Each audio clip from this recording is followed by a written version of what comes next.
You had a baby in a house when you were 13 years old and we can't find you. By the way, where's the baby buried? I asked that question to her.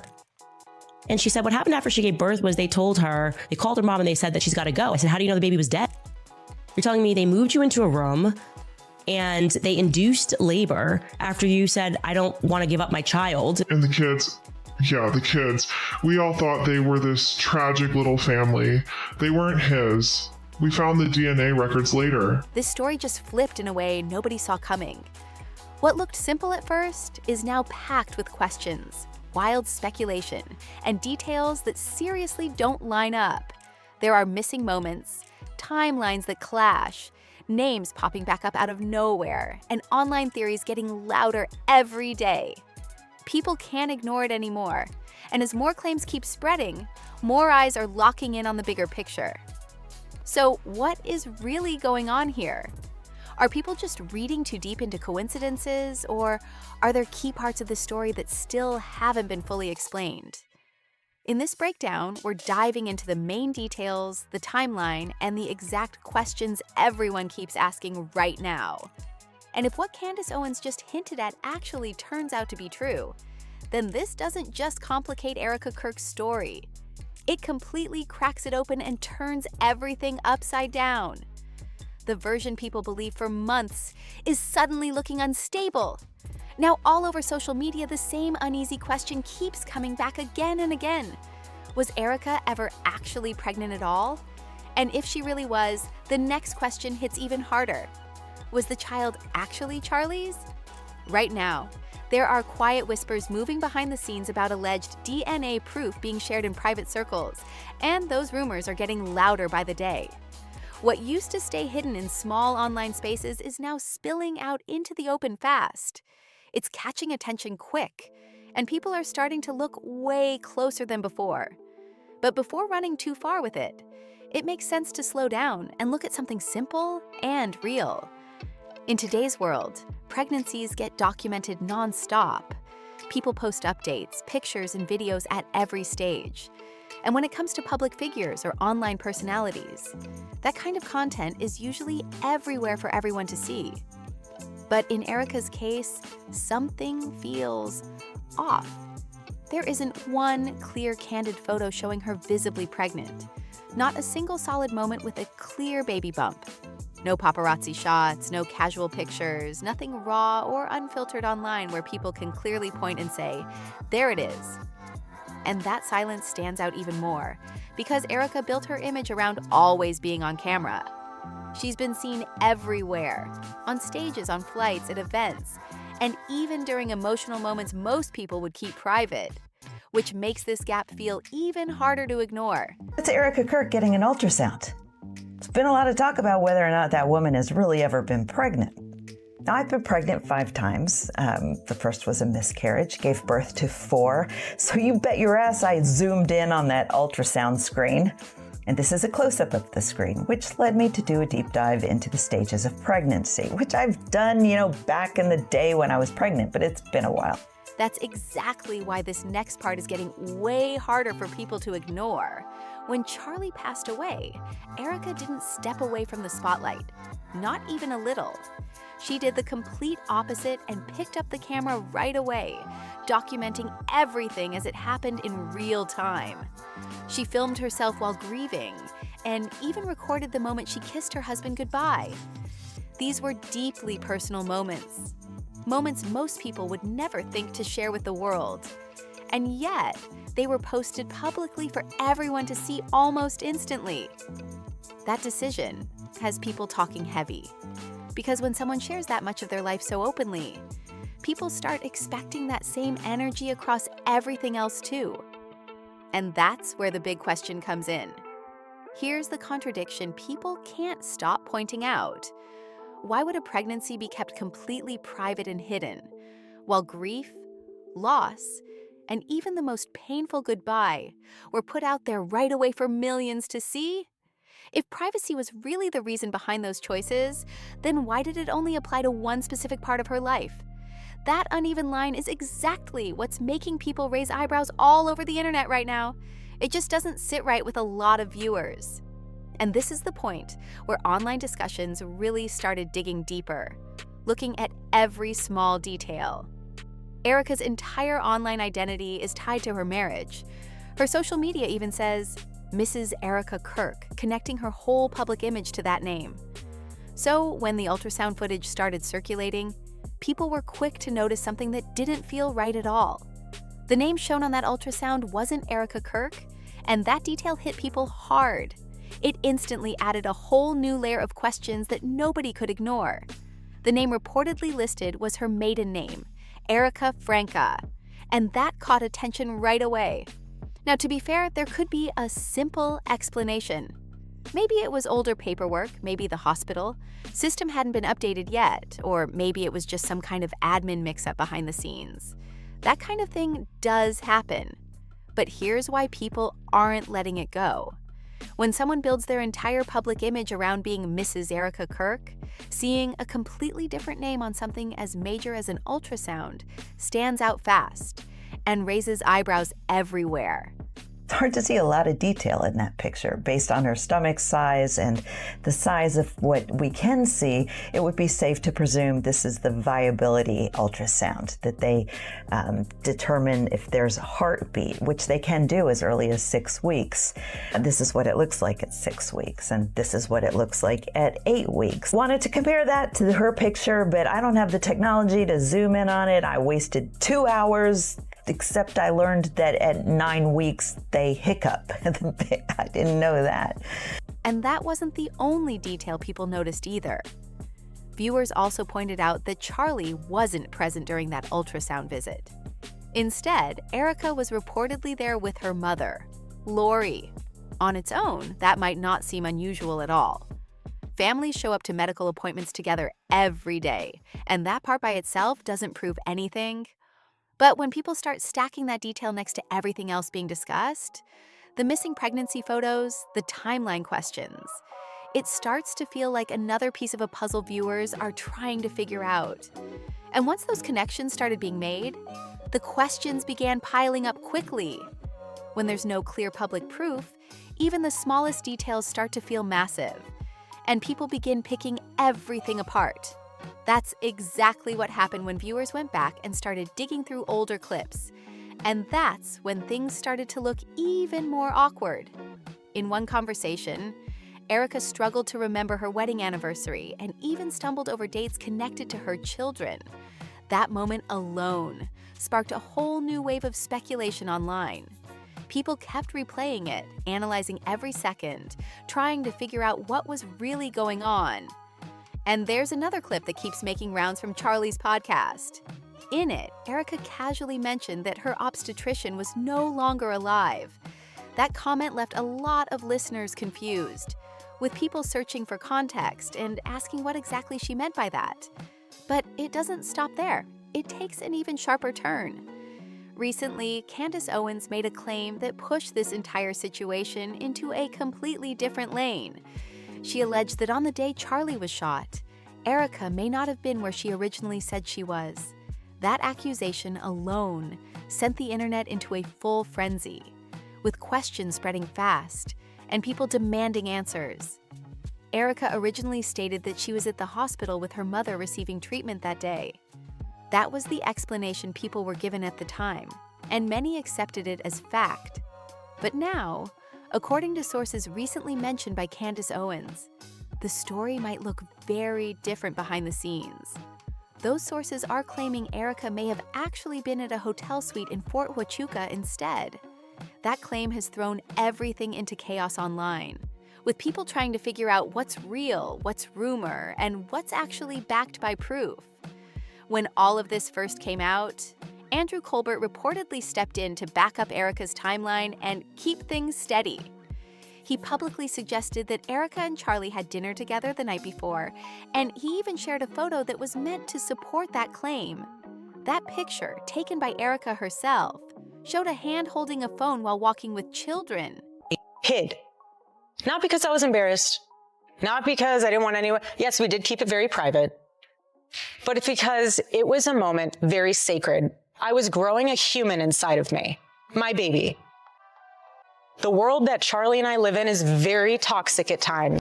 It was presented as proof that she was with her kids on September 9th at around 8:33 a.m. Pacific time, supposedly out for a morning walk before heading into the office.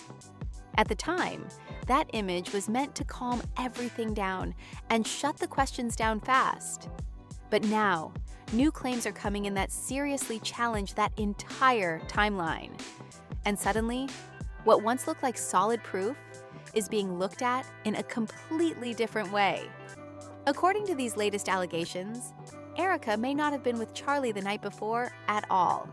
If that turns out to be true, it opens the door to even more questions about what really happened during those key hours. Instead, some reports suggest she was allegedly spending time with Tracy Martin, a woman said to have been part of Erika's life for over a decade. That detail alone is shifting how people see this entire situation. Because if Erika wasn't where she originally said she was, then a whole new question comes in strong right away. And people are paying close attention to every piece of it. So why say that in the first place? And if she really was with Tracy that night, what was actually going on behind the scenes? That's the question people keep asking. Online observers have been pointing to years of photos showing Erika and Tracy spending a lot of time together, shared vacations, family holidays, and events where they show up side by side again and again.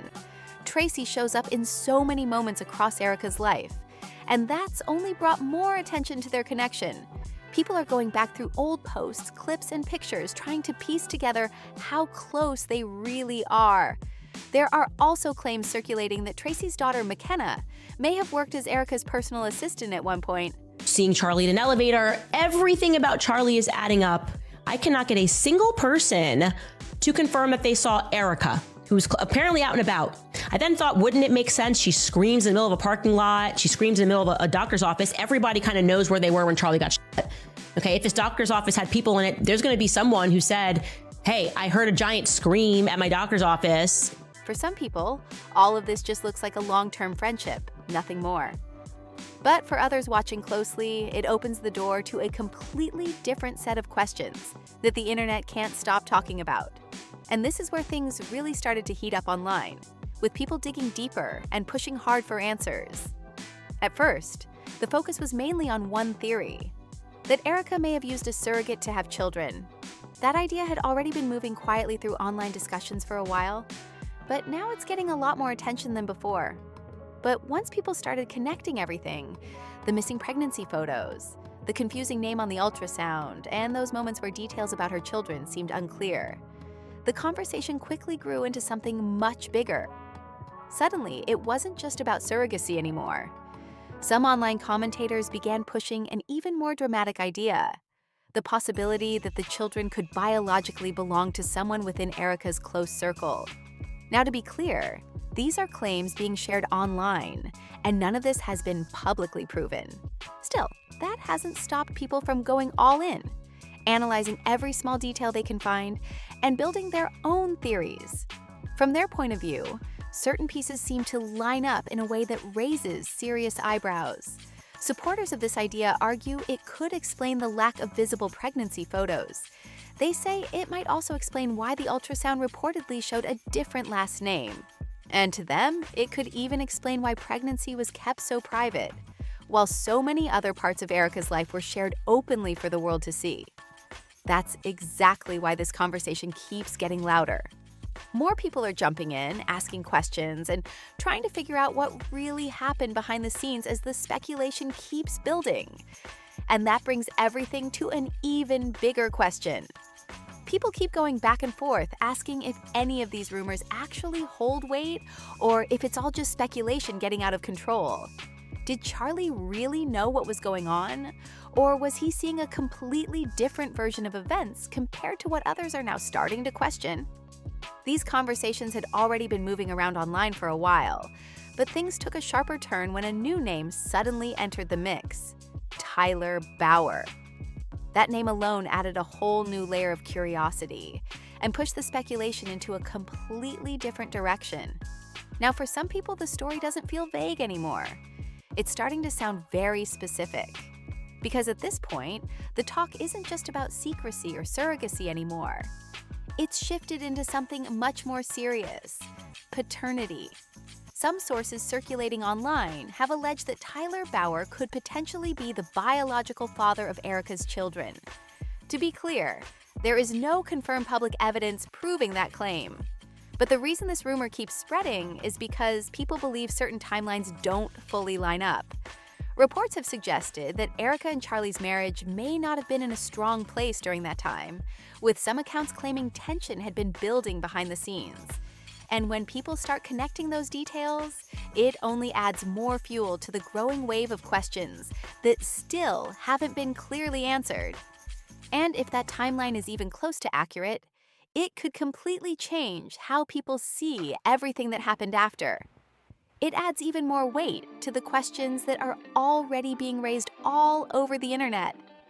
At that point, the idea of a divorce didn't seem so far off anymore, at least according to people discussing it online.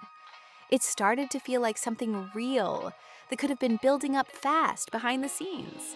Some observers began pointing to small details they believed hinted at tension inside the marriage. They claimed Charlie was no longer wearing his wedding ring. There were also stories going around saying he had been sleeping on the couch. And according to critics watching closely, Erika didn't kiss him goodbye the day before everything happened. On their own, each of those details might seem small and easy to brush off. But once people started lining them up side by side, they began forming a narrative that online commentators keep debating again and again. That's when the conversation really started picking up speed. And then another moment added even more attention to the situation. Erika publicly shared what was described as Charlie's final letter to her. The message spoke highly of Erika and expressed deep love for her, which only made everything feel even more complicated for people trying to understand what was really going on behind the scenes. It raised another question people couldn't ignore. Why would such a deeply private letter be shared with the public in the first place? Some skeptics even went as far as questioning whether the letter was authentic, although there's no verified evidence to back that up. Still, once it was made public, every single word was bound to be picked apart, analyzed, and debated from every angle. People started looking at every line, trying to figure out what it really meant. And then there's another detail that keeps making people stop and look twice, adding even more attention to the situation. LEM reports have been circulating, suggesting that Erika may have been at a resort when Charlie was shot. Not at home, and not at the location she originally described. Those reports are still being disputed, but they've continued to fuel intense speculation online. If the marriage was already under strain that night, people immediately start asking a heavier question. What exactly did Charlie know? That question keeps coming up again and again. Because if Tyler Bauer had introduced Erika to Charlie years earlier, and if rumors about past connections between them were true, some observers believe that could seriously shift the timeline people thought they understood. This is where everything starts to feel even more intense online. What once seemed clear now feels uncertain, and the story keeps getting more complicated. Some commentators even suggest that if private conversations about DNA or paternity ever happen behind closed doors, it could completely change how this entire situation is viewed. And now, everything leads to one final question that people can't seem to shake. What is actually fact? And what has been built up through layers of online speculation? At this point, the story has split into two sides. On one side, there are the confirmed events and public statements that people can point to. On the other, there's a growing list of claims, theories, and details that haven't been fully verified, but continue to spread fast. That gap between what's proven and what's being suggested is exactly where all the tension is coming from. Because the more those gaps stay open, the more people try to fill them in themselves.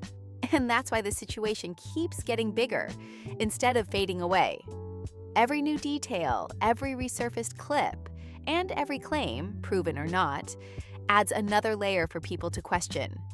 Right now, people are watching closely to see if anything solid comes out to confirm or clear up these rumors.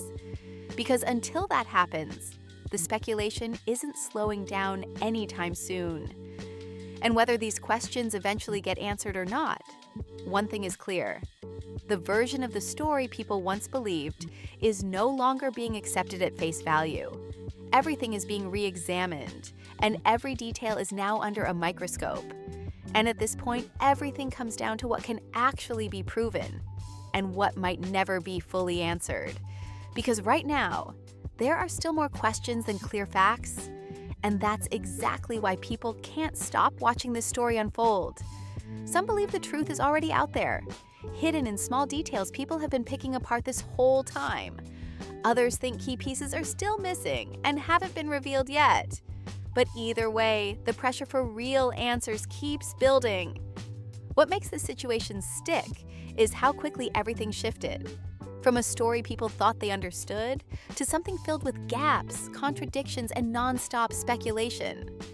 And until something concrete comes out to confirm or deny these claims, the conversation isn't going anywhere. So now it turns back to you.